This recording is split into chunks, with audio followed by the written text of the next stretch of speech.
আচ্ছা, আজ আমরা শুরু করব আমাদের ক্লাস বাংলা সাহিত্য এখান থেকে। মধ্যযুগে মানে সুলতান আর মুঘল যুগে জীবন আর জীবনযাত্রা আর সংস্কৃতি নিয়ে আমরা চ্যাপ্টারটা শুরু করেছিলাম। সেটা আমরা আগের দিন 148 পাতা পর্যন্ত পড়েছিলাম। আজকে আমরা শুরু করব বাংলা সাহিত্য। দেখো, সুলতানি আমলের গোড়ার দিকে কেমন ছিল বাংলা ভাষা তার উত্তর দেওয়া কঠিন, তবে এই সময়কার কিছু পুঁথি পাওয়া গেছে। তার মধ্যে উল্লেখযোগ্য বড়ু চণ্ডীদাসের শ্রীকৃষ্ণ কীর্তন। আচ্ছা, আগে আমরা যে পড়েছিলাম এই অংশটায় রেফারেন্স দেওয়া ছিল কোথায় বলো তো? শ্রী চৈতন্যদেবের যে বৈষ্ণব ভক্তিবাদের ফলাফল কি হয়েছিল সেইখানটাতে পড়তে গিয়ে আমরা একবার দেখে নিই। দাঁড়ো, ওখানটাতে আমরা একটা রেফারেন্স পেয়েছিলাম এই অংশটারই। দেখো, এখানে এই যে আমরা বৈষ্ণব ভক্তিবাদী আন্দোলনের যে ফলাফল ছিল সেখানটাতে আমরা ফলাফলটা পড়েছিলাম। আমি বলেছিলাম এত এর মধ্যে পড়লেই হবে। সেখানে দেখেছিলাম বাংলা সাহিত্যের ক্ষেত্রে শ্রী চৈতন্যদেবের, বাংলা সাহিত্য সংস্কৃতির ক্ষেত্রে শ্রী চৈতন্যদেবের অনেক প্রভাব পড়েছিল। তো সেইখানেই যেহেতু প্রভাব পড়েছিল, আর আমরা তারপরেরটাও এখন যেটা পড়ছিলাম সেটা বাংলা সাহিত্যই পড়ছিলাম, তো এখানে সেই কারণে এই রেফারেন্সটাও দেওয়া ছিল। দেখো, 7.7.2, এই 7.7.2 হচ্ছে এটা। তো আমরা এখানে কিছু সাহিত্যের এরকমও পাবো যেখানে শ্রী চৈতন্যদেবের প্রভাব পড়েছে, শ্রী চৈতন্যদেবের ভক্তিবাদেরও প্রভাব পড়েছে, সেরকমই কিছু এখানে পাবো। তো আগে আমরা রেফারেন্স পেয়েছিলাম, বাট আমরা এটা পড়িনি, এখন ওটা আমরা ডিটেলসে পড়বো। দেখো, সুলতানি আমলে গোড়ার দিকে কেমন ছিল বাংলা ভাষা তার উত্তর দেওয়া কঠিন, তবে সেই সময়কার কিছু পুঁথি পাওয়া গেছে। তার মধ্যে উল্লেখযোগ্য বড়ু চণ্ডীদাসের শ্রীকৃষ্ণ কীর্তন। এটা দাগ নিয়ে নাও, শর্ট প্রশ্ন আসতে পারে। শ্রীকৃষ্ণ কীর্তন কার রচনা, বা তো এরকম প্রশ্ন আসতে পারে, তো এটা শর্ট প্রশ্ন, দাগ নিয়ে নাও। এর ভাষা থেকে সুলতানি আমলের বাংলা ভাষা সম্পর্কে একটি ধারণা করা যেতে পারে। খ্রিস্টীয় ৫ম শতকে ইলিয়াস শাহী শাসন শুরু হলো বাংলায়। সেই সময় থেকে বাংলা ভাষার লেখালেখির উদাহরণ পাওয়া যায়। ওই ধারা বাকি সুলতানি ও মুঘল আমলে বজায় ছিল। খ্রিস্টীয় ৫ম শতক থেকে অষ্টাদশ শতকের একেবারে গোড়ার দিক পর্যন্ত কেমন ছিল বাংলা ভাষা এবং সাহিত্য? তো এটা অবশ্যই একটা প্রশ্ন। এখানে এই প্রশ্নটা হয়ে যাচ্ছে যে খ্রিস্টীয় ৫ম শতক থেকে অষ্টাদশ শতকের একেবারে গোড়ার দিকে কেমন ছিল বাংলা ভাষা ও সাহিত্য। কেমন ছিল দেখো, আজকের মতো তখনও বাংলা ভাষা ছিল নানা রকম। তখনকার সাহিত্যে দেবদেবীর মহিমা প্রচারের ছাপ ছিল। কিছু কিছু গীতিকার সাধারণ মানুষের জীবনের ছবিও ধরা থাকতো। যা লেখা হতো তার বেশিরভাগই সুর করে গাওয়া হতো। তাই এই সময়ে অনেক লেখালেখিকে পাঁচালী বলা হয়। এটাও দাগ নিয়ে নাও, পাঁচালী কাকে বলে? মধ্যযুগের লেখালেখির মধ্যে কি হতো, লেখালেখিগুলোকে সুর করে গাওয়া হতো, এই জন্য এই সুর করে গাওয়া যে লেখাগুলো সেগুলোকে বলা হয় পাঁচালী। সেগুলো কেমন ছিল? রামায়ণ মহাভারতের অনুবাদ বা দেবদেবীর পাঁচালী সবই গাওয়ার রেওয়াজ ছিল। আচ্ছা, বাড়িতে তোমরা অনেক সময় দাদু বা মায়েদেরকে বা ঠাম্মিদেরকে, দিদাদেরকে রামায়ণ মহাভারত পাঠ করতে শুনেছো হয়তো। যদি শুনেছো তা দেখবে, তাহলে তারাও কিন্তু সুর করে করেই পাঠ করেন। আচ্ছা, ভক্তি ধর্মের প্রভাব বাংলা সাহিত্যে খুব গভীর। শ্রী চৈতন্য এবং তার বৈষ্ণব ভক্তিবাদ নিয়ে অনেক সাহিত্য লেখা হয়। শ্রীকৃষ্ণকে কেন্দ্র করে কাব্য লেখার চল ছিল। তার পাশাপাশি ছিল রাধাকৃষ্ণকে নিয়ে পদ কবিতা লেখার ধারা। তাকেই বলা হয় পদাবলী সাহিত্য। তাহলে পদাবলী সাহিত্য কাকে বলে? ঠিক আছে, রাধাকৃষ্ণকে নিয়ে যে পদ কবিতা লেখা হতো সেগুলোকেই বলা হয় পদাবলী সাহিত্য। আচ্ছা, রামায়ণ শর্ট প্রশ্ন বললাম, তাহলে পাঁচালী কাকে বলে? পদাবলী কি, পদাবলী সাহিত্য কি, শ্রীকৃষ্ণ কীর্তন কার রচনা লেখা, এই সমস্ত। রামায়ণ মহাভারত সেই সময়ে খুব জনপ্রিয় ছিল। ওই দুই মহাকাব্যের নানা দিক নিয়ে অনেকেই এই সময়ে কাব্য লিখেছিলেন। তাছাড়া রামায়ণ মহাভারতের অনুবাদ তো ছিলই। রামায়ণ অনুবাদ করেন কৃত্তিবাস ওঝা। এটা জানো তোমরা তো, অনেকেই জানো, দাগ নিয়ে নাও, এটা শর্ট প্রশ্ন হিসেবে আসতে পারে। রামায়ণ অনুবাদ কে করেন? আচ্ছা, তাহলে রামায়ণ অনুবাদ করেন কৃত্তিবাস ওঝা। কাশিরাম দাস মহাভারতের অনুবাদ করেছিলেন। ভাগবতের খানিক এটাও দাগ নাও, কাশিরাম দাস মহাভারতের অনুবাদ করেছিলেন, শর্ট প্রশ্ন এটা। আচ্ছা, ভাগবতের খানিক অংশ সেই যুগে সরল বাংলায় অনুবাদ করা হয়েছিল। এই অনুবাদটির নাম শ্রীকৃষ্ণ বিজয়। তাহলে শ্রীকৃষ্ণ বিজয়টা কি না, এটা হলো ভাগবতের কিছু অংশের সরল বাংলা অনুবাদ। অনুবাদটি করেন মালাধর বসু। এটাও দাগ নিয়ে নাও যে শ্রীকৃষ্ণ বিজয় কার লেখা, মালাধর বসু। শর্ট প্রশ্ন অনেকগুলো বললাম পরপর এখানে। বাংলা সাহিত্যের আরেকটি পুরনো এবং প্রধান ধারা ছিল মঙ্গল কাব্য। চণ্ডী, মনসা, ধর্ম এই সব দেবদেবীর পুজোর চলন তো ছিলই। সেই পুজোর সময় ওই দেবদেবীর মহিমা শোনানো হতো গান গেয়ে। সেই গানগুলোর ভিতরে একটা গল্প থাকতো, সেই গল্পগুলো ধরে বেশ কিছু সাহিত্য লেখা হয়, সেগুলিকেই মঙ্গল কাব্য বলে। তাহলে এটাও দাগ নিয়ে নাও, মঙ্গল কাব্য কাকে বলে, মঙ্গল কাব্য কাকে বলে। এই যে এটা লিখবে যে চণ্ডী, মনসা, ধর্ম এই সমস্ত দেবদেবীকে নিয়ে যে এই সমস্ত দেবদেবীর পুজোর সময় তাদের মহিমা শোনানো হতো গান গেয়ে। এই গানগুলোর ভিতরে একটা গল্প থাকতো, সেই গল্পগুলোকে ধরে বেশ কিছু সাহিত্য লেখা হয়, সেগুলোকেই মঙ্গল কাব্য বলে। দাগ নিয়ে নাও, শর্ট প্রশ্ন হতে পারে এটা। মঙ্গল মানে ভালো। যে দেবতা বা দেবীর নামে মঙ্গল কাব্য লেখা হতো তার পূজা করলে ভালো হবে, সেটাই বলার চেষ্টা ছিল। চণ্ডী দেবীকে নিয়ে লেখা হয়েছিল চণ্ডীমঙ্গল। দাগ নাও, চণ্ডীমঙ্গল কাকে নিয়ে লেখা হয়েছিল, চণ্ডী দেবীকে। দেবী মনসাকে ঘিরে লেখা হয়েছিল মনসামঙ্গল, তাহলে মনসা দেবীকে নিয়ে লেখা হয়েছিল মনসামঙ্গল। ধর্ম ঠাকুর ছিলেন ধর্মমঙ্গলের কেন্দ্র, তাহলে ধর্মমঙ্গলের কাকে নিয়ে লেখা হয়েছিল, ধর্ম ঠাকুরকে নিয়ে। অনেক কবি মঙ্গল কাব্য, আচ্ছা দু একটা মঙ্গল কাব্যের উদাহরণ দাও, তখন কিন্তু এই চণ্ডী মঙ্গল, মনসা মঙ্গল, ধর্মমঙ্গল এগুলো তোমাকে বলতে হবে। তো এগুলো শর্ট প্রশ্ন হিসেবে আসতে পারে। দাগ নিয়ে নাও কয়েকটা মঙ্গল কাব্যের উদাহরণ, তো ধর্মমঙ্গল, মনসা মঙ্গল, চণ্ডী মঙ্গল এগুলো। আচ্ছা, অনেক কবি মঙ্গল কাব্য লিখেছেন, তবে সবগুলিতেই গল্পের ভিতর দিয়ে শেষ পর্যন্ত ওই দেবী বা দেবতার পূজা করার কথা বলা হয়েছে। তার মানে এই মঙ্গল কাব্যগুলোর মাধ্যমে ওই দেবদেবীদের মহিমা প্রচার করা হয়েছে এবং সেগুলো পূজা করার কথা বলা হয়েছে। চণ্ডী, মনসা, ধর্ম প্রভৃতি দেবদেবতা সমাজের নিচুতলার মানুষের পুজো পেতেন, তাই এদের নিয়ে লেখা মহাকাব্যগুলিতে গরিব সাধারণ মানুষের জীবনের ছবিও পাওয়া যায়। যেহেতু চণ্ডী, মনসা, ধর্ম এই সমস্ত দেবদেবী নিচুতলার মানুষের পুজো পেতেন, সেই কারণে এই সমস্ত যে মঙ্গল কাব্যগুলো সেগুলোর মধ্যে বলছে গরিব আর সাধারণ মানুষের জীবনের ছবি ফুটে উঠেছে। কীরকম দেখো, শিবকে নিয়েও এই সময় সাহিত্য লেখা হয়েছে, সেই লেখাগুলিকে শিবায়ন বলে। এটাও দাগ নিয়ে নাও, শিবায়ন কি, শিবকে নিয়ে লেখা সাহিত্যগুলোকে শিবায়ন বলে। শর্ট প্রশ্ন হতে পারে। পুরাণে শিব বিষয়ে যে কাহিনী, তার সঙ্গে শিব দুর্গার ঘর সংসারের কথা জুড়ে শিবায়ন কাব্যগুলি লেখা হয়েছে। গরিব শিব দুর্গা এবং তাদের জীবনের কথা এসেছে ওই লেখাগুলিতে। শিব সেখানে চাষবাস করে রোজগারের চেষ্টা করে। এই লেখাগুলিতে সেই সময়ের বাংলার গরিব কৃষক পরিবার যেন শিব দুর্গার পরিবার হয়ে গেছে। তাহলে আগেই আমরা দেখলাম যে মঙ্গল কাব্যগুলোতে যেহেতু যে সমস্ত দেবদেবীর কথা বলা হয়েছে তারা নিচুতলার মানুষের পুজো পেতেন, তাই জন্য এই মঙ্গল কাব্যগুলিতে সাধারণ মানুষের জীবনের ছবি ফুটে উঠেছে। তো এরকমই একটা উদাহরণ আমরা পেলাম যে শিব দুর্গার পরিবারের মধ্যে গরিব কৃষকের পরিবারকে ফুটিয়ে তোলা হয়েছে, কিভাবে তারা পরিশ্রম করে চাষবাস করে রোজগার করে আনে আর তারপর তাদের সংসার চলে, সেই একটা চিত্রে ফুটিয়ে তোলা হয়েছে। আচ্ছা, নাথযোগী নামের এক ধর্ম সম্প্রদায় এই সময়ে বাংলায় ছিল, তাদের দেবতা শিব। এই নাথযোগীদের ধর্ম, কর্ম, আচার আচরণ নিয়েও এই সময় সাহিত্য লেখা হয়, তাকে বলে নাথ সাহিত্য। এটাও দাগ নিয়ে নাও। তাহলে নাথ যোগীদের ধর্মকর্ম, আচার আচরণ নিয়ে এই সময় যে সাহিত্য লেখা হয় তাকে বলে নাথ সাহিত্য।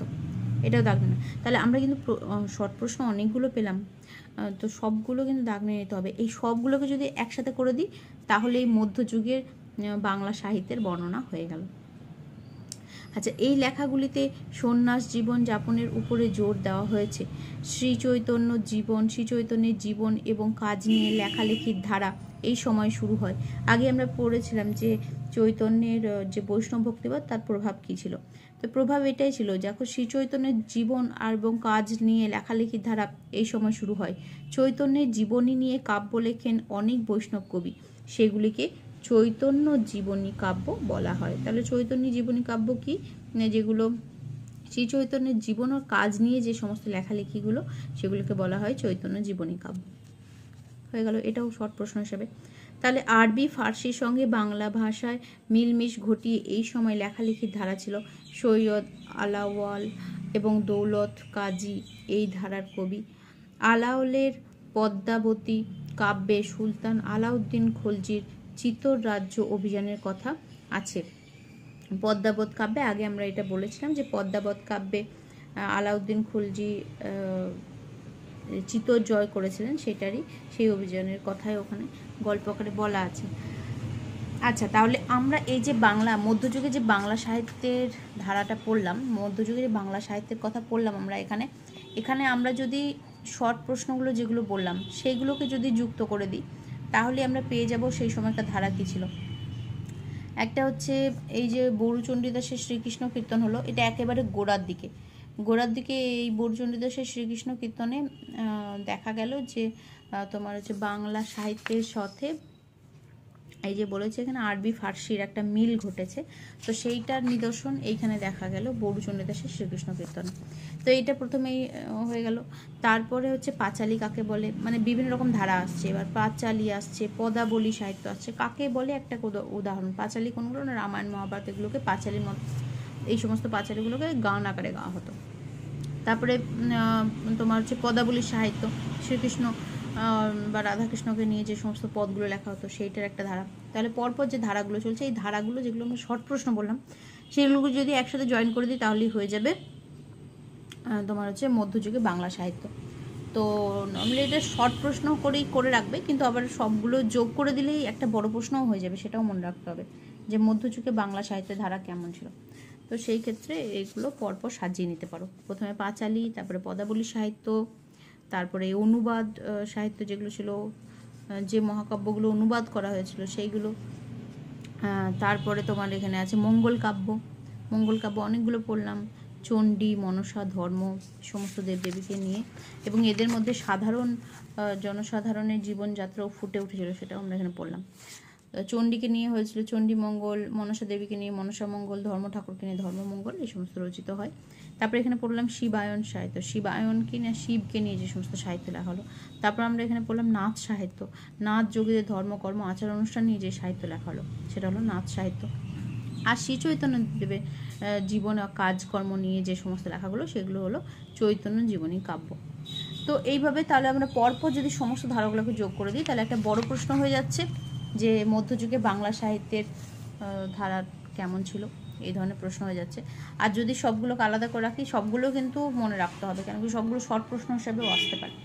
তো আমি বলবো বেটার হবে কি, যেহেতু সবগুলো শর্ট প্রশ্নও হতে পারে, বড় প্রশ্ন হতে পারে, তাই পরপর পাঁচালী এখান থেকে শুরু করে এইটা পাঁচালী, তারপরে পদাবলী সাহিত্য করে অনুবাদ সাহিত্য, মঙ্গল কাব্য, শিবায়ন সাহিত্য, তারপরে যোগী নাথ সাহিত্য, নাথ যোগীদেরকে নিয়ে যে নাথ সাহিত্য, এগুলো সব পরপর সাজিয়ে নাও, দিয়ে একটা বড় প্রশ্ন করে রাখো। তাহলে সুবিধাটা কি হবে, যে শর্ট প্রশ্ন এলেও পারবে তোমরা, বড় প্রশ্ন এলেও পারবে। ঠিক আছে, তো এটা করে নিতে হবে, তৈরি করে নিতে হবে। আচ্ছা, এখানে একটু টুকরো কথাটা পড়ে নিই আমরা। রামায়ণ, মহাভারত বা ভাগবত সবগুলোই আসলে সংস্কৃত ভাষায় লেখা, কিন্তু যখনই কবিরা সেগুলি বাংলা ভাষায় অনুবাদ করেছেন তখনই তার ভিতরে এসেছে বেশ কিছু পরিবর্তন। সেই সময়কার বাংলা ছবি ফুটে উঠেছে ওই অনুবাদগুলিতে। বাল্মীকির লেখা রামায়ণের রাম এবং কৃত্তিবাসের রামের চরিত্র অনেক আলাদা। স্বাভাবিক, যখনই কোনো লেখা হয় সেই লেখার মধ্যে সেই সময়কার ভাবনা চিন্তা, সমাজ সংস্কৃতি ফুটে ওঠে। তো ওটাই বলা হয়েছে এখানে যে বিভিন্ন অনুবাদ সাহিত্যগুলোতে সেই সময়কার, যে সময় অনুবাদ করা হচ্ছে সেই সময়কার বাস্তব চিত্রও কিছুটা ধরা পড়েছে। সেই কারণেই রামায়ণের রামের সাথে কৃত্তিবাসের রামের চরিত্রের কিছু পার্থক্য রয়ে গিয়েছে, এটাই বলেছে এখানে এখানে বলছে যে মনসামঙ্গল কাব্যের একটা ছবি দিয়েছে, এখানে ভেলায় ভেসে যাচ্ছে। তো মনসামঙ্গল কাব্যের গল্পটা তোমরা কম বেশি সবাই জানো। চাঁদ সদাগরের কাছে মা মনসার পুজো পাওয়া নিয়ে এই গল্পটা।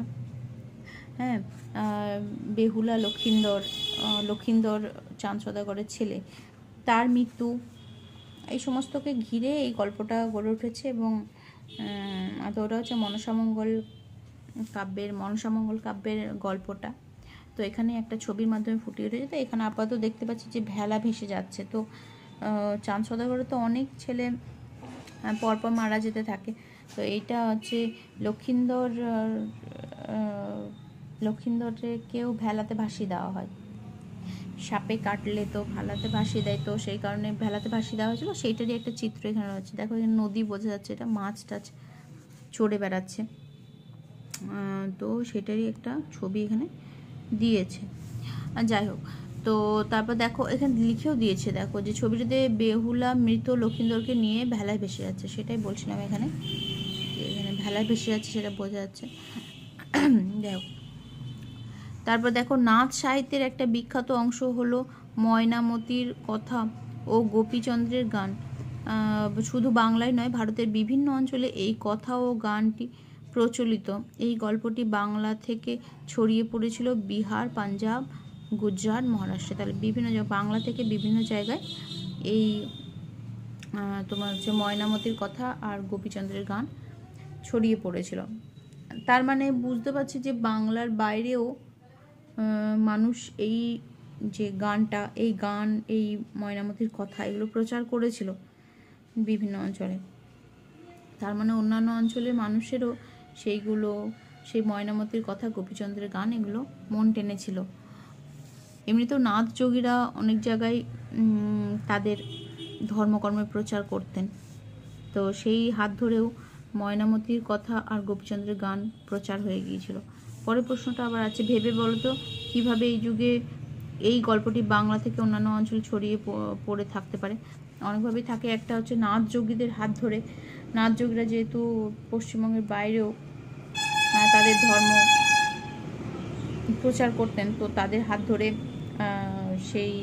এই কথা গান এগুলো প্রচার হয়ে থাকতে পারে। আচ্ছা, তারপর দেখো এই সময়ের মানে এই মধ্যযুগের বিজ্ঞান আর প্রযুক্তি, এই নিয়ে আমরা এখানে পড়বো। এখানে দেখো অনেকে এরকম বলে না কি মধ্যযুগের ইতিহাসের মানে যে সমাজ জীবনে কোনো উন্নতি হয়নি। তো উন্নতি হয়েছিল কি হয়নি সেটা আমরা এই অংশটাতে বুঝতে পারবো। মধ্যযুগের মানুষেরা কি কি আবিষ্কার করেছিলেন, কি কি ব্যবহার করতেন, কিভাবে কেমন ছিল তাদের জীবনযাত্রা, সেটাই আমরা দেখবো। দেখো এখানে বিজ্ঞান আর প্রযুক্তিতে তারা কি কি উন্নতি করেছিল সেই সবই দেখবো। দেখো এক সময় অনেকেই ভাবতেন যে প্রাচীন কালই ছিল বিজ্ঞান চর্চা এবং সাহিত্য শিল্প সৃষ্টির সুবর্ণ যুগ। তুলনায় মধ্যযুগ হলো ইতিহাসের এক অন্ধকার সময়। তাদের মতে ওই সময় বিজ্ঞান, প্রযুক্তি, শিল্প ও সাহিত্যের উন্নতির চাকা প্রায় থেমে যায়। অনেকের এটা মত, কিন্তু ঐতিহাসিকরা এখন প্রমাণ করে দিয়েছেন যে আর 5টা সময়ের মতো মধ্যযুগেও ভারতবর্ষ এই সমস্ত ক্ষেত্রে যথেষ্ট উন্নত ছিল। তাহলে এক সময় এরকম ধারণা ছিল যে মধ্যযুগ অন্ধকার যুগ, এই সময় বিজ্ঞান প্রযুক্তির কোনো উন্নতি হয়নি। ঐতিহাসিকরা বললেন কি না, এটা একটা ভুল ধারণা। তার কারণ হিসেবে এখানে বেশ কতগুলো কথাও আছে। দেখি আমরা, বিজ্ঞানের উন্নতি বহু তথ্য আমরা পাই অলবিরুনি কিতাবল হিন্দে 1035 খ্রিস্টাব্দে। এই লেখার মধ্যে দিয়েই তামাম ইসলামী দুনিয়ায় তিনি ছড়িয়ে দেন বিজ্ঞান সম্বন্ধে ভারতের চিন্তাধারা। তাহলে দেখো অলবিরুনির কিতাবল হিন্দ থেকে নাকি আমরা অনেক এমন তথ্য পাই যেগুলোতে আমরা বুঝতে পারবো বিজ্ঞানের উন্নতি ঘটেছিল। আচ্ছা, তারপর দেখো ঠিক কেমন ছিল বিজ্ঞান নিয়ে তখনকার ভারতবাসীদের ভাবনা। জ্যোতির্বিজ্ঞানী ব্যাপক উন্নতি ঘটে মধ্যযুগে। এর আরম্ভ সুলতানি আমল থেকে। দিল্লিতে একটি উঁচু মিনারের উপর ফিরোজ শাহ তুগলকের তৈরি করানো একটি মানমন্দির, তার উপরে বসানো হলো একটা সূর্যঘড়ি। দেখো সূর্যঘড়ি সেই সময় ব্যবহার হচ্ছে। এছাড়া খ্রিস্টীয় 13 শতক থেকে চৈনিক চৌম্বক কম্পাস এর ব্যবহার শুরু হয় ভারতের সামুদ্রিক এলাকাগুলোকে।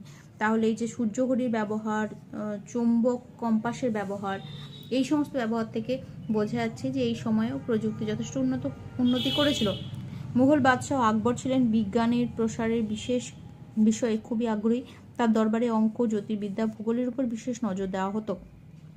সাম্রাজ্যের বিভিন্ন বিষয় যেমন জিনিসের দাম, জনসংখ্যা, ফুল ফল, আবহাওয়া, খাজনার হার ইত্যাদি হিসাবপত্র সুষ্ঠুভাবে রাখা হতো। তাছাড়া দেখো তাহলে সেই সময়েও কিন্তু জিনিসের দাম কি হচ্ছে, জনসংখ্যার বাড়ছে না কমছে, তারপরে ফসল কি ফলছে, আবহাওয়া কেমন চলছে, খাজনার হার কেমন পাওয়া যায়, সেই সমস্ত হিসাব রাখা হতো। তার মানে সত্যিই তো এই সময় অঙ্কে, জ্যোতির্বিজ্ঞানে, ভূগোলে এগুলোতে উন্নতি ছিল। এছাড়া আকবরের রাজসভায় ঐতিহাসিক আবুল ফাজল লিখেছেন যে শিক্ষিত না হলেও আকবর নিজে বৈজ্ঞানিক ও প্রযুক্তিগত বিষয়ে আগ্রহ রাখতেন, এমনকি অনেক ক্ষেত্রে হাতে কলমে কাজও করতেন। সম্রাট জাহাঙ্গীরের তুজুকি জাহাঙ্গীরিতে উদ্ভিদবিদ্যা ও জীববিদ্যার বিষয়ে বেশ কিছু কথা লিখেছেন। জ্যোতির্বিজ্ঞানের ক্ষেত্রে বিশেষ অবদান রাখেন জয়পুরের রাজা সওয়াই জয় সিংহ। খ্রিস্টীয় অষ্টাদশ শতাব্দীতে তিনি দিল্লি, জয়পুর, উজ্জয়িনী, মথুরা এবং বারাণসীতে মান মন্দির তৈরি করেন।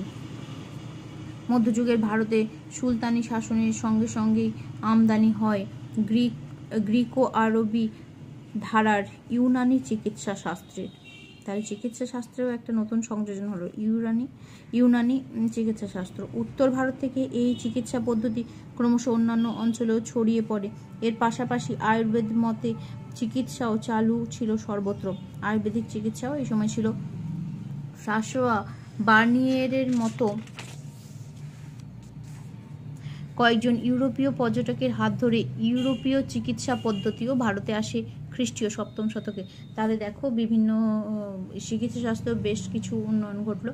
ইউনানি চিকিৎসা বিদ্যা, তাছাড়া আয়ুর্বেদিক চিকিৎসা তো ছিলই, এবং ইউরোপীয় কিছু চিকিৎসা পদ্ধতিও ভারতে আমদানি ঘটলো এই সময়। তারপর দেখো সামরিক প্রযুক্তির ক্ষেত্রে এই সময় বড় রকমের বদল হয়। খ্রিস্টীয় চতুর্দশ শতকের প্রথমার্ধে বারুদ ব্যবহারকারী আগ্নেয়াস্ত্র চীন থেকে মঙ্গোলদের হাত ঘুরে প্রথমে ভারতে এসে পৌঁছয়। এর কিছু পরে ভারতের কিছু অঞ্চলে শুরু হয় বারুদ চালিত রকেটের ব্যবহার। খ্রিস্টীয় পঞ্চদশ শতকের দ্বিতীয়ার্ধে চীন ও মামেলুক শাসিত মিশর থেকে বন্দুকের প্রযুক্তি আসে ভারতে। খ্রিস্টীয় ষোড়শ শতকের গোড়ার দিকে পর্তুগিজরা এই প্রযুক্তি দক্ষিণ ভারতে ছড়িয়ে দেয়। এই সময়ে আশপাশে মুঘলরাও উত্তর ভারতে যুদ্ধে ব্যাপক হারে বন্দুক আর কামানের ব্যবহার শুরু করে। এটা আমরা বাবরের ক্ষেত্রেও পড়েছিলাম যে সেই সময়ে বন্দুক আর কামানের ব্যবহার শুরু হয়ে যায়। ঘোড়ায় চড়ে যুদ্ধের সময় ঘোড়ার দুপাশে সৈনিকের পা রাখার জন্য পাদানির, যেটাকে রেকাব বলে, ব্যবহার তুর্কি বাহিনীকে বাড়তি সুবিধা দিত। অশ্বারোহী, পদাতিক এবং রণহস্তির সঙ্গে এদেশের রাজা বাদশাদের সৈন্যবাহিনীতে ক্রমশ কামান চালক এবং বন্দুকধারী সৈন্যরা জায়গা করে নিতে থাকে। তাহলে দেখো সামরিক ক্ষেত্রে কিন্তু একটা বিপুল পরিবর্তন এলো। এখন কিন্তু মানে আগ্নেয়াস্ত্র ব্যবহার হতে শুরু করলো, বারুদ ব্যবহৃত আগ্নেয়াস্ত্র ব্যবহার হলো, এখানে পাদানির ব্যবহার হলো, বন্দুক আর কামানের ব্যবহার ব্যাপক হতে লাগলো। তারপরে এই যে পদাতিক, অশ্বারোহী, এইগুলোতে সেনাবাহিনীতে কামান চালক আর বন্দুকধারীদের জায়গা হতে লাগলো। তো এখানে সামরিক ব্যবস্থায় বিপুল পরিবর্তন হলো, এইটা কিন্তু একটা প্রশ্ন হিসেবে আসতে পারে যে মধ্যযুগে সামরিক প্রযুক্তিতে কি কি পরিবর্তন ঘটেছিল। মধ্যযুগে সামরিক প্রযুক্তিতে কি কি পরিবর্তন ঘটেছিল, এই প্রশ্নটা আসতে পারে। ঠিক আছে, এর সাথে যুক্ত হয়ে আরেকটা আসতে পারে যে সামরিক দিল আর সঙ্গে কৃষি দিল, এরকম আসতে পারে। যাই হোক, মোট কথা এইটা তোমরা একটা প্রশ্ন বানাতে হবে যে মধ্যযুগে সামরিক প্রযুক্তিতে কি কি পরিবর্তন ঘটেছিল। আচ্ছা, তারপরে দেখো ভারতীয়রা আদিকাল থেকে তাল পাতায় কিংবা গাছে ছালে লিখত। খ্রিস্টীয় প্রথম শতকে চীনে প্রথম কাগজ আবিষ্কৃত হয়। দাগনি নাও, প্রথম কাগজ আবিষ্কৃত হয় কোথায়? চীনে। আচ্ছা, খ্রিস্টীয় ত্রয়োদশ শতাব্দীতে ভারতে কাগজ তৈরির প্রযুক্তি চীন থেকে প্রথমে নিয়ে আসে মধ্য এশিয়ার মঙ্গোলরা। তাহলে ভারতেও চলে এলো চীন থেকে কাগজ প্রস্তুত করার প্রযুক্তি। অল্প কিছু কালের মধ্যেই ভারতে কাগজের ব্যবহার ছড়িয়ে পড়ে। এর ফলে লেখাপড়ার কাজ সহজ হয়। অবশ্যই এই যে আমি এখন যেটা থেকে তোমাদের পড়াচ্ছি এটাও একটা কাগজ, তো আমাদের কত সহজ হয়ে গেছে আমরা নিজেরাই তার প্রমাণ। খ্রিস্টীয় 14 শতকে ভারতে কাগজ নাকি এতটাই সস্তা হয়েছিল যে ময়রা মিষ্টি দেওয়ার জন্য কাগজ ব্যবহার করতো। তার মানে কাগজ এতটা অ্যাভেলেবেল হয়ে গেছিল যে মিষ্টি দেওয়ার ক্ষেত্রেও কাগজে মুড়িয়েই দিত। এটির সঙ্গে উল্লেখযোগ্য যে ভারতে প্রথম ছাপাখানার প্রতিষ্ঠা করেন ইউরোপীয় মিশনারিরা। এটাও দাগ নিয়ে নাও, ভারতে প্রথম ছাপাখানা প্রতিষ্ঠা করেন ইউরোপীয় মিশনারিরা। আচ্ছা, বাণিজ্যিকভাবে এই প্রযুক্তি প্রচলনের জন্য অবশ্য আরও বেশ কিছু কাল অপেক্ষা করতে হতো বাণিজ্যিকভাবে। এবার আছে মধ্যযুগে ভারতে বয়ন প্রযুক্তিতে নানা রকম রদবদল ঘটে। বয়ন প্রযুক্তি মানে কাপড় বোনার ক্ষেত্রে, ব্যাগটা লিখেও দিয়েছে, কাপড় বোনার ক্ষেত্রে বিভিন্ন রকম রদবদল ঘটে কিনা খ্রিস্টীয় 11 শতকের মধ্য এশিয়ায় থেকে ভারতে এসে পৌঁছয় তুলো বুনবার যন্ত্র চরখি। নতুন একটা যন্ত্র এলো, তুলো বুনবার যন্ত্র। এই সময় নাগাদ কাপড় বুনবার তাঁতেরও প্রচলন হয়। বিভিন্ন ছবিতে সন্ত কবিররা তাঁত বুনতে দেখা যায়। তাহলে কাপড় বোনার ক্ষেত্রে একটা পরিবর্তন এলো, নতুন একটা যন্ত্র এলো, তুলো বুনবার যন্ত্র, সেটা হচ্ছে চরখি। এটা দিয়ে কি করতো না, এই সময় নাগাদই কাপড় বুনবার তাঁতের প্রচলন হয়। বিভিন্ন ছবিতে সন্ত কবিরাও তাঁত বুনতে, এই যে ছবিটা দিয়েছে সন্ত কবিরা এখানে তাঁত বুনছেন, দেখো সুন্দর লাগে ছবিটা। এই যন্ত্রটা চরখি। তাহলে এই যে এখানে একটা যন্ত্রের মধ্যে যে সুতো মানে তাঁত বোনার চেষ্টা হচ্ছে এখানে, এটা হচ্ছে চরখি। আচ্ছা, বলছে এর কিছু পরে খ্রিস্টীয় 13-14 শতকে তুর্কি শাসকদের সঙ্গে ভারতে আসে চরকা। এবার তারপর চরকা আসছে। আচ্ছা, ভারতে এই যন্ত্রের প্রথম উল্লেখ আমরা পাই ইসামির ফুতুহ উস সালাতিন বইতে। তুলো থেকে সুতো বোনবার এই প্রযুক্তি দ্রুত সর্বত্র ছড়িয়ে পড়ে। তুলো থেকে সুতো বোনবার এই পদ্ধতি দ্রুত সর্বত্র ছড়িয়ে পড়ে। এটা কি চরকা, চরকাতে বুনছে এবার। হ্যাঁ, মধ্যযুগীয় ভারতে বস্ত্রশিল্প বিশেষত কাপড় রং করা এবং ছাপা পদ্ধতি ছিল খুবই উন্নত। নানা ধরনের কাপড় তৈরি হতো ভারতের বিভিন্ন জায়গায়। খ্রিস্টীয় 14 শতক থেকে ভারতে ব্লক ছাপাইয়ের আরম্ভ হয়। এই শিল্প ক্রমশ নানা জায়গায় ছড়িয়ে পড়ে এবং খ্রিস্টীয় 16 শতক নাগাদ ছিট ভারতে বিখ্যাত হয়ে ওঠে।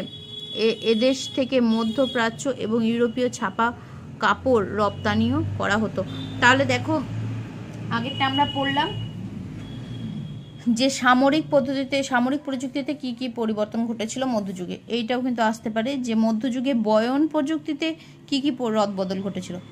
মধ্যযুগে ভারতে বয়ন প্রযুক্তিতে কি কি রদবদল ঘটেছিল, তখন এখানে মোটামুটি সাজিয়ে রাখতে হবে। চরখি, চরখা, তারপর ব্লক প্রিন্ট শুরু হলো, ছিট ভারতে বিখ্যাত হলো, এই সমস্ত কিছু অংশ বেছে বেছে লিখতে হবে। তাহলে কি হলো, একসাথেও আসতে পারে যে ভারতে মধ্যযুগে সামরিক প্রযুক্তিতে এবং বয়নশীল প্রযুক্তিতে কি কি রদবদল ঘটেছিল, তখন দুটোই কিছুটা কিছুটা করে লিখতে হবে।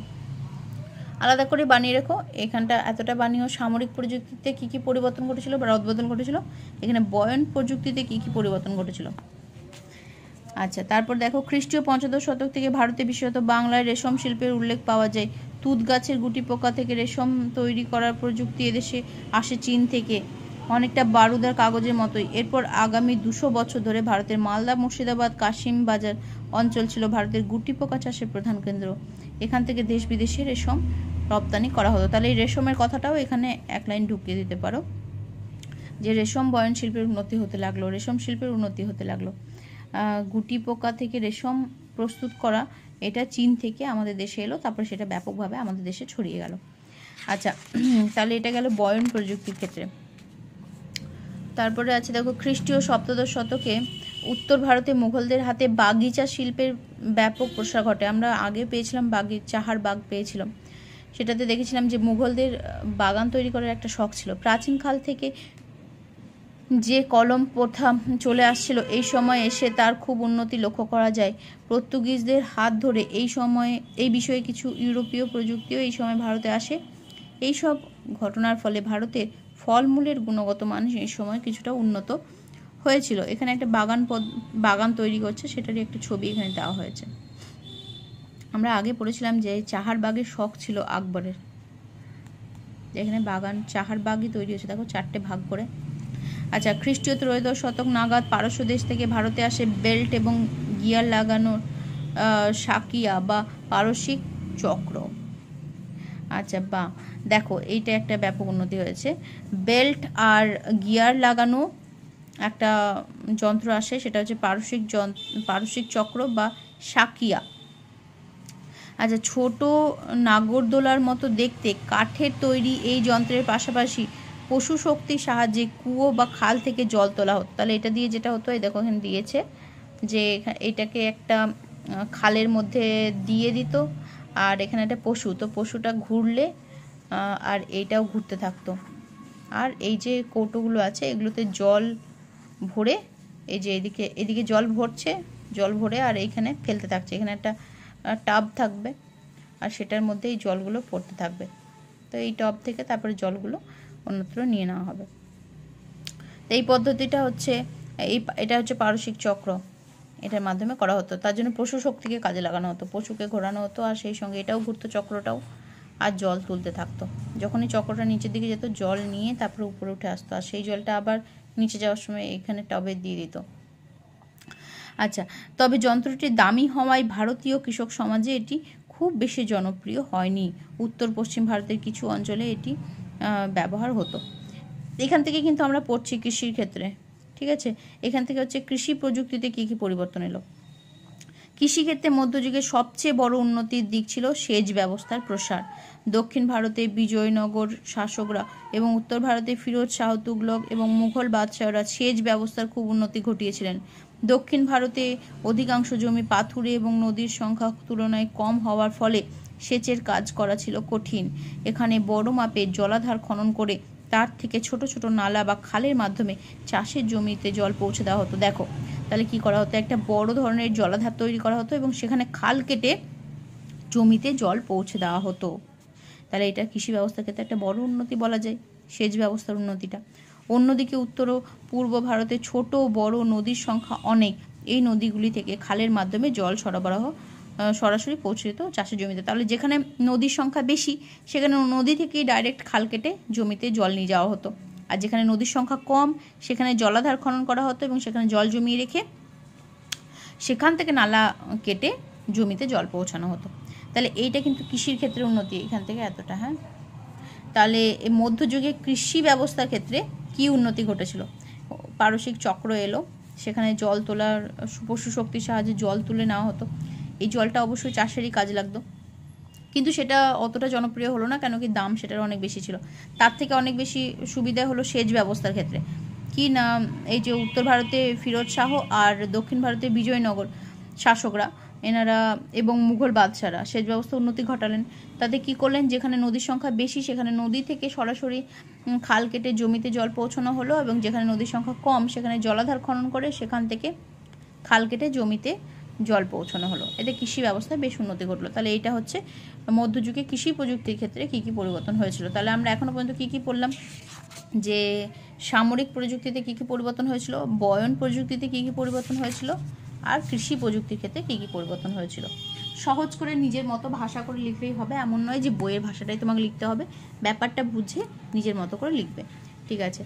আর এখানে দেখো, মধ্যযুগের ভারতের প্রযুক্তি বিকাশের একটি বড় ক্ষেত্র ছিল ঘরবাড়ি নির্মাণ শিল্প। সুলতানদের বানানো শহরগুলিতে এর প্রমাণ আছে। বাঁকানো খিলান, গম্বুজ, চুনের ব্যবহার ইত্যাদি ছিল তার বৈশিষ্ট্য। মুঘল যুগেও এই ধারা বজায় ছিল। এই শিল্পে ভারতীয় কারিগর এবং তুর্কি স্থপতিরা মিলেমিশে ইন্দো মুসলিম নির্মাণ রীতির জন্ম দিয়েছিলেন। মধ্যযুগের ভারতে অনেক নতুন প্রযুক্তি এসেছিল চীন, পারস্য, ইউরোপের মতো নানা অঞ্চল থেকে। ভারতের কারিগরেরা এই সমস্ত প্রযুক্তিকে আয়ত্তে আনে সহজেই, কখনো বা এগুলিতে সামান্য পরিবর্তন করে নিজেদের কাছে উপযোগী করে তোলে। হ্যাঁ, আমরা দেখলাম যে এই মধ্যযুগে যে সুবিধাটা হলো, বিভিন্ন দেশ থেকে যেমন চীন, পারস্য, ইউরোপ এগুলো থেকে নানা প্রযুক্তি ভারতে এলো। ভারতের যারা কারিগর ছিলেন তারা সেই প্রযুক্তিটা শিখে নিলেন, অথবা সেই প্রযুক্তির মধ্যে কিছুটা পরিবর্তন করে নিজের দেশে সেটা প্রয়োগ করেন। তবে এই সময় বিজ্ঞান এবং প্রযুক্তির ক্ষেত্রে ভারতীয়দের মৌলিক অবদান বিশেষ দেখা যায় না। মানে এটাই বলতে চাইছি যে আমরা যে সমস্ত প্রযুক্তি ব্যবহার করলাম সেগুলো হয় চীন, পারস্য, নাহলে ইউরোপ, অন্য দেশ থেকে এসেছে, কিন্তু আমাদের দেশেই কিছু একটা প্রযুক্তি উদ্ভাবন হলো, এইরকম মধ্যযুগে তেমন হয়নি। খ্রিস্টীয় ষোড়শ সপ্তদশ শতকে ইউরোপীয় বিজ্ঞান চর্চার জোয়ার আসে এবং তার ফলে প্রযুক্তির ক্ষেত্রে ক্রমশ বড় রকমের বদল দেখা যায়। তেমন কিছু আমরা ভারতবর্ষে বা পৃথিবীর অন্যান্য জায়গায় লক্ষ্য করি না। এই মধ্যযুগে ইউরোপে বিজ্ঞান চর্চার ক্ষেত্রে বিপুল একটা উন্মাদনা দেখা যায়, বিপুল জোয়ার আসে। বলছে অন্য ক্ষেত্রে, অন্য দেশের ক্ষেত্রে সেরকম কিছু একটা লক্ষ্য করা যায় না। এই প্রসঙ্গে ভুললে চলবে না যে ভূগোল, ভৌতবিজ্ঞান, জীববিদ্যা এবং সামরিক প্রযুক্তিতে এই সময় ইউরোপ, বিশেষত পশ্চিম ইউরোপ দারুণ অগ্রগতি হয়েছিল। মূলত তারই সুবাদে ইউরোপের পক্ষে খ্রিস্টীয় অষ্টাদশ ঊনবিংশ শতকে গোটা পৃথিবীতে রাজত্ব স্থাপন করা সম্ভব হয়েছিল। অবশ্যই নিজে প্রযুক্তির দিক থেকে ইউরোপ এত উন্নত হয়ে গিয়েছিল যে প্রযুক্তি বলো, এই যে ভৌতবিজ্ঞান, জীববিদ্যা, ভূগোল চর্চা, এগুলোতে তাদের এত প্রসার ঘটে গিয়েছিল যে তারা অষ্টাদশ ঊনবিংশ শতকের দিকে পৃথিবীর অন্যান্য জায়গাগুলোতে রাজত্ব করতে পেরেছিল। যেমন দেখো, আমরা যে সমস্ত প্রযুক্তিগুলো পেলাম তার মধ্যে অনেকটাই আমরা ইউরোপ থেকে পেয়েছি। ইউরোপ থেকে পদ্ধতিগুলো পেয়ে তারপর ভারতীয় কারিগররা সেগুলোকে রপ্ত করে আমাদের দেশে সেগুলো প্রয়োগ করেছেন। তো উদ্ভাবনী ক্ষমতা এই সময় ইউরোপের তুঙ্গে ছিল।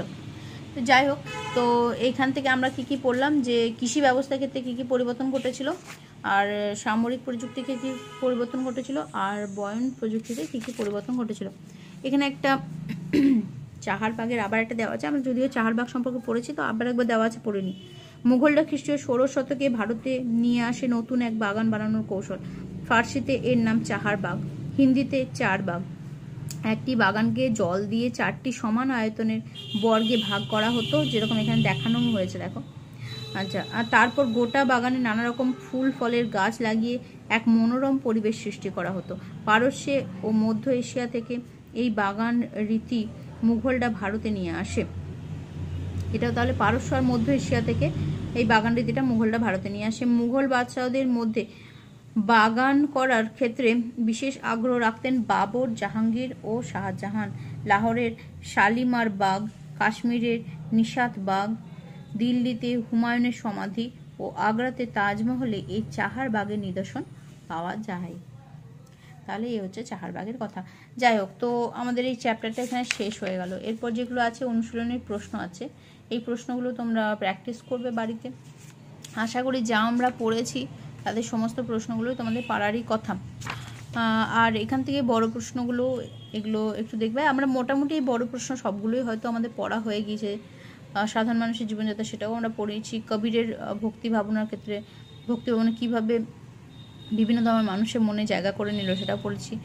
বা বৈষ্ণব আন্দোলনের ফলাফল এটাও আমরা পড়েছি। বাদশাহের দিনে ইলাহি এটাও পড়েছি আমরা। বাগান তৈরি আর দুর্গ নির্মাণের ক্ষেত্রে বিভিন্ন রকম বৈশিষ্ট্য আমরা সেখানে পড়েছিলাম। আচ্ছা, মধ্যযুগের বাংলা স্থাপত্য রীতি, আমরা এটা 3টে পর্যায়ে পড়েছিলাম। আর চিত্রশিল্পের ক্ষেত্রে মুঘল বাদশাহদের ভূমিকা এটাও আমরা পড়েছি। ফার্সি ভাষা ব্যবহার জনপ্রিয়তা বেড়েছিল। আচ্ছা, এইটা আমরা শর্ট প্রশ্ন হিসাবে পড়েছিলাম জানার জন্য। আচ্ছা, সুলতানি ও মুঘল আমলের সামরিক আর কৃষি প্রযুক্তি, এটা তো আমরা এখন পড়লাম। তো যাই হোক, মোটামুটিভাবে সবগুলো আমাদের পড়া। তো তোমরা একটু এই অনুশীলনীগুলো প্র্যাকটিস করে নিও, তাহলে তোমাদের সুবিধা হবে। আর আমি যেগুলো বললাম ওটা অবশ্যই তৈরি করে নেবে। কৃষির ক্ষেত্রে কী পরিবর্তন ঘটেছিল, আর বয়ন শিল্পের ক্ষেত্রে, আর সঙ্গে হচ্ছে সামরিক প্রযুক্তির ক্ষেত্রে। আর আমি যেটা বললাম সেটা হচ্ছে এই বাংলা সাহিত্যের ক্ষেত্রে আমরা প্রচুর ধারা পড়লাম, এই সময়ে অনেকগুলো ধারা আমরা পড়লাম। সেই ধারাগুলো যদি পরপর আমরা সাজিয়ে নিই, তাহলে এটাও মধ্যযুগে বাংলা সাহিত্য কেমন ছিল সেটার একটা বড় প্রশ্নও হয়ে যাবে। প্লাস হচ্ছে এখান থেকে প্রচুর শর্ট প্রশ্ন আছে, তো শর্ট প্রশ্নগুলোও হয়ে যাবে। তাহলে ওই শর্ট প্রশ্নগুলোকে একসাথে কম্প্যাক্ট করে দিলে হয়ে যাবে একটা বড় প্রশ্ন, এই পরপর ধারাগুলো যদি লিখে যায়। ঠিক আছে, তাহলে এই পর্যন্ত আমাদের আজকে ক্লাস থাক। Thank you.